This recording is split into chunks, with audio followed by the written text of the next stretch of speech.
Now, the UK labour market is tight, to use economists' lingo. What that means is unemployment remains low, with numbers published today showing just 4.2% of the workforce were jobless during the 3 months to the end of October. In a tight labour market, staff are also scarce, and on cue, job vacancies between September and November soared to over 1.2 million as companies scrambled to find staff. That's 419,000 more vacancies than during the 3 months ahead of this pandemic. Now, the government's furlough scheme was finally curtailed in September, yet the data so far shows no jump in redundancies. Having said that, those made redundant since furlough ended may still be working out their notice period. Also, to count headline unemployed, you must be registered as actively looking for work. And given the administrative chaos caused by this pandemic, many who are out of work won't be so registered. Now, when labour markets are tight, wages rise. And between August and October, pay was on average 4.9% higher than the same period in 2020 as companies tried to secure staff. Now, inflation hit 4.2% in October, and when the November number comes out tomorrow, we may see the cost of living rising faster still. But for now, wage growth at 4.9% is higher than inflation, so living standards on average are just about being maintained. But amidst all these relatively rosy employment and wage numbers, there are causes for concern. A new government report has named and shamed over 200 UK companies who are failing to pay the statutory minimum wage. The minimum wage is currently £8.91 an hour, and from April next year it will rise to £9.50 an hour. It's slightly lower if you're 21 or 22, £8.36, but again that rises to £9.18 next April. Yet the Department for Business, Energy and Industrial Strategy has just reprimanded 208 businesses for shortchanging workers a total of £1.2 million in what this official report calls a clear breach of national minimum wage law. Such businesses now face fines, and not only the latest corporate culprits, because since 2015, the government has ordered employers flouting minimum wage law to repay over £100 million to more than 1 million workers. The list of guilty firms includes a few well-known names, but many are relatively small consumer-facing outfits, hotels, restaurants, care homes, or childcare nurseries. So while the UK labour market looks quite strong, according to the headline numbers, with unemployment and wages growing, beyond those headlines, there are clearly questions to answer, and that's our On the Money question today. How widespread is the non-payment of UK minimum wages?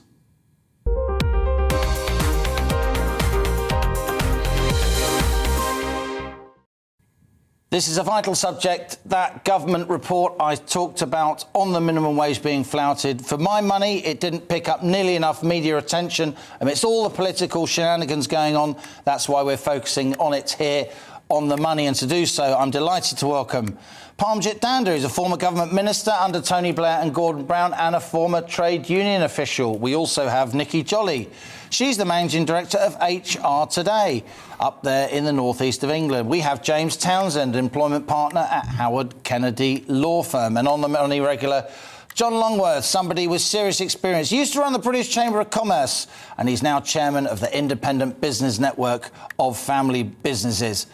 Welcome to all of you. Parmjit Dhanda, let's talk to you first, if we may. It's great to see you on the show. So you used to be an official with the trade union Prospect. As a former minister under Tony Blair and Gordon Brown, you were part of the government that actually brought in the minimum wage back in the late 90s. What do you think of the fact that an official report by the Department of Business and Energy is showing that hundreds of British firms, hundreds, are not actually paying the minimum wage? Well, it's quite shocking, Liam. It affects thousands of employees. And you look at the possible reasons for it. I suppose in some of those cases, it will be a genuine mistake. But others have actually kind of tried to bend rules and say, well, if you work here, you've got to pay for the uniform and we'll take that out of your salary. And they simply can't do things like that. Likewise, people who have to travel journeys in their work time not being paid for that, even though it's part of the job. So I think there isn't really much excuse for it. It's been around, as you quite rightly say, the 1997 Labour government brought in a minimum wage. We now have a living wage. And it really has to be paid. I think the minister's actually quite right in producing this list of 208 companies. And it won't have been a great day for those companies. You're quite right. It may have been clouded with other news stories going on out there at the moment. But if you're a Lancashire County Cricket Club or your Waterstones or any one of those nurseries, it's going to be an embarrassing day. They will have to pay the money, and some of them will face fines as well. So I hope this is going to be a lesson for those companies to ensure that they do pay it.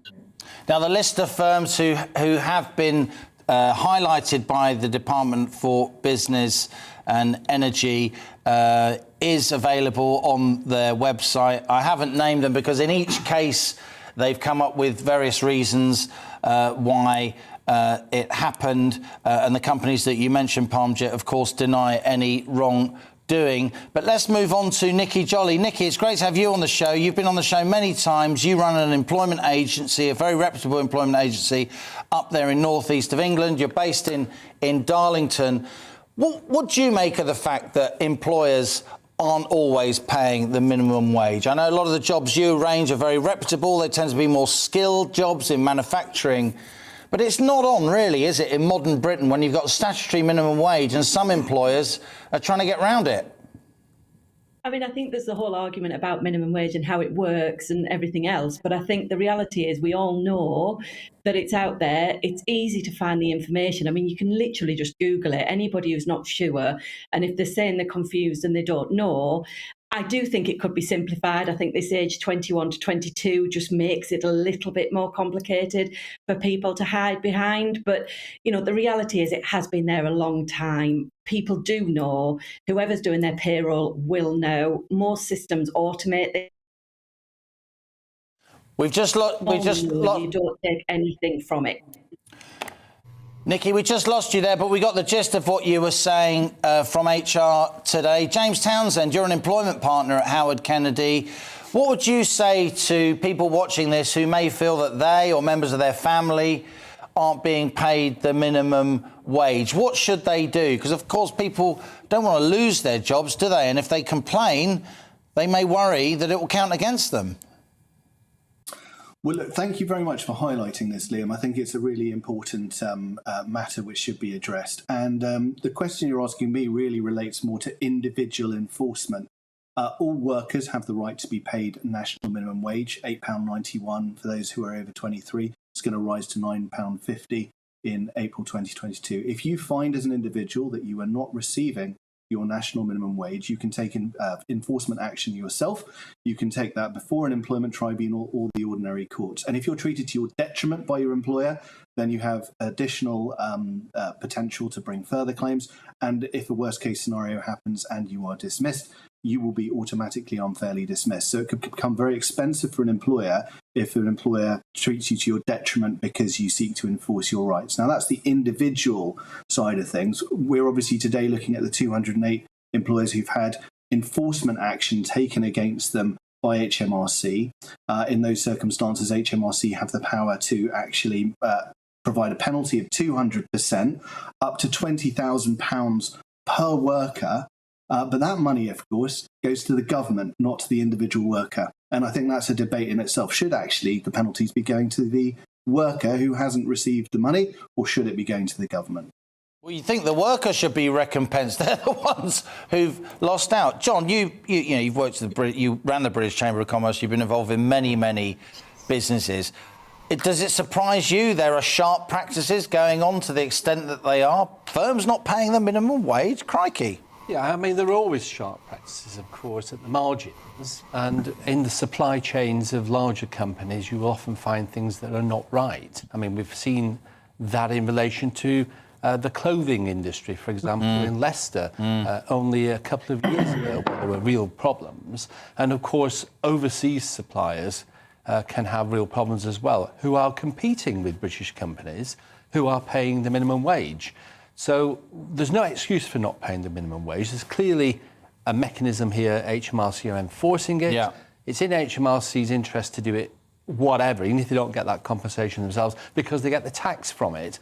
And the fact that you're saying this, you're a captain of industry, John. Workers should feel empowered watching this. If they feel they're not being paid the minimum wage, they should speak up. The government's on their side, decent businesses are on their side, recruitment agencies are on their side. Otherwise, it's unfair competition as well, which is important. But the but is, and the but I was coming to, is that governments do need to be careful about what minimum wage is set at, because not only are we competing within the UK, but we're also competing for jobs against jobs in other countries. So if we do overprice labour, then actually what you end up with is a loss of jobs in the end. We're about to go to the break, John, but we're coming back after to carry on with this discussion. But briefly, what do you think of the new minimum wage? Well, I think the new £9.50, £10, is it a bit toppy? It's pushing the limits. Yeah. I mean, one of the things, of course, that should have disappeared, which hasn't done, because the government haven't deregulated anything that the EU imposed upon us yet, is the Agency Workers Directive. Because often you're in a situation as employers where actually in the past you might have employed people for a period of time on a higher wage, in fact, but knowing that in fact you only have to have them for that period of time, seasonal workers, for example. But unfortunately, the Agency Workers Directive, of course, prevented that sort of activity. Not talking about zero hours contracts now, we're talking about legitimate contracts for periods of time, seasonal work. And so that sort of thing needs sorting out as well, in conjunction with things like the minimum wage. We're going to carry on this important discussion after the break, and there's a lot of interest among our viewers in this, the extent to which the minimum wage law is being flouted here in the UK. We've got an official government report in our back pocket that says it's an important subject. Watching On the Money with me, Liam Halligan. We will keep this important discussion going with today's expert panel: Parmjit Danda, former government minister; Nikki Jolly, managing director of HR2Day; James Townsend, an employment lawyer; and of course in the studio, John Longworth, who used to run the British Chamber of Commerce. Your emails are coming in. Keep them coming. We'll read some of them out. Stay with us. You're on the money.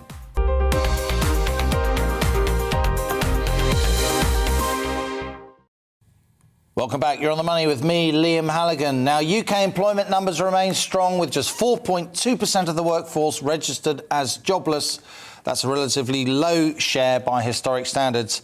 But we're discussing the failure of hundreds of companies, according to an official report, to pay the statutory minimum wage. Let's have another quick look at the minimum wage there. You can see it's £8.91 per hour. And it's £8.36 if you're 21 to 22 years old. And from April 2022, the national minimum wage goes up to £9.18 per hour. I'm still with my expert panel here. Let's go first to Parmjit Danda. Parmjit, to remind viewers, you are a former Labour minister. You used to be a trade union official with the trade union Prospect. How concerned are you that as the pandemic carries on, as the battle for staff gets tougher, that workers could actually be more exploited by companies, that there may be a wider lack of payment of the minimum wage? I am concerned about it, Liam, and I think it's a very pertinent question. You said some really interesting underlying things about the current employment market. It's very volatile. Yes, there are jobs out there to be had, but we've got to remember we're certainly nowhere near out of COVID at the minute. In an industry that I know very well, as in my day job as executive director of back Heathrow, there are something like 1 million jobs in aviation. We've already seen, in terms of the minimum wage and people not being paid it, in the retail sector, in the care sector. So with that kind of employment volatility out there, and not clear knowledge of how many people are actually unemployed because they're coming out the furlough system and all the rest of it, there is a real danger of there being an unnoticed mountain of people out there that are not getting the the pay and rations that they would be expecting to get. What can we do about it? Well, I think one of the obvious things to say as a former trade union official is it does help being a member of a trade union. And if you think you've been shortchanged, I dare say amongst those 208 companies, there will have been very many trade unions involved in terms of making that point. So those firms have been highlighted and will have to pay that money. Very briefly, Parmjit, because we haven't got much time. The Labour Party has said stick to a £10 minimum wage. We're almost there. Some unions have been pushing for a £15 minimum wage. Do you think a £15 minimum wage would be dangerous because it would discourage employment or not? I think it's really important to be economically credible for the Labour Party to get back into government. That's the key thing here. It certainly was in my day. Interesting, and your day will come again, I'm sure, Parmjit. Nikki Jolly, let's go to you. You're up there in the northeast in Darlington. Have you heard of this happening? Obviously, it doesn't happen in firms that you work with. You're a very reputable HR company and recruitment agency in your own right. But do you hear of this on the grapevine? Workers basically being stitched up? I'll be honest, in the Northeast, I've never heard of anybody not getting minimum wage. It's just not something that we hear, whether they choose not to tell us because we're in HR and, we would advise them against it. But it's certainly not something I'm familiar with as being common practice, I've got to be honest. James Townsend, employment partner at Howard Kennedy Lawyers. I must say, my observation, if I look at the building trade, which I know pretty well for a journalist, it must be said, what sometimes happens is that workers get a contract or they're taken on, they're put through the books as working 40 hours a week on a minimum wage, but they know if they want to keep that job, they have to work 50 hours. And of course, HMRC aren't there clocking on and off bricklayers, plasterers, plumbers on building sites and all the rest of it. There are ways to get around the minimum wage, aren't there, if firms are determined? Well, there is an obligation for employers to keep records, and the burden of proof is, of course, on the employer. And the employer has to keep those records for 6 years. So it's not that easy for an employer to get out of paying national minimum wage. A lot of companies historically sometimes got tripped up because actually calculating the national minimum wage isn't as straightforward. Some employers were deducting monies for safety equipment, hadn't realised that they shouldn't be doing that, and then fell below minimum wage. My experience with the regulations is that most employers do adhere. Obviously, we've got these 208 companies who've been named and shamed, and a lot of them are saying, well, they were technical breaches. These things happened by accident. Actually, the legislation is quite complicated. We thought we could deduct this when we couldn't, etc. John, what do you make of this? There is this debate going on. Back at Labour conference, Keir Starmer, the Labour leader, said very firmly, we're sticking with the £10 minimum wage. Well, we're heading for a £10 minimum wage, bar the shouting. Some trade unions want £15 minimum wage. This is quite an active debate now, isn't it? As inflation goes up, and we're expecting 5% inflation soon, there will be people pushing for a much higher minimum wage. It will, and you can't decouple the minimum wage from the economy as a whole and the whole inflation debate, of course. But it's pie in the sky if you actually push minimum wage up too far.